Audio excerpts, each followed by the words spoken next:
কিভাবে আপনারা পারফেক্ট ভাবে রেস্টুরেন্টের মতন গরুর মাংস দিয়ে তেহারি রান্না করবেন সেটাই আজকে আপনাদের সাথে শেয়ার করব। প্রথমে পেঁয়াজ বেরেস্তা করে নিব, তারপর কয়েকটা আলু ভেজে নিব।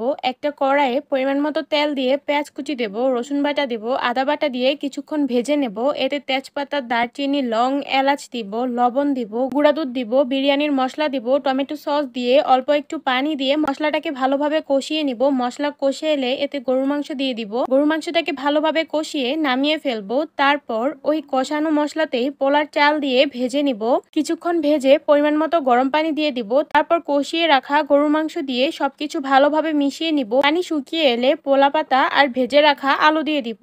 তারপর সুন্দর গ্রানের জন্য কাঁচামরিচ দিয়ে দিব। নামানোর আগে বেরেস্তা দিয়ে নামিয়ে ফেলবো।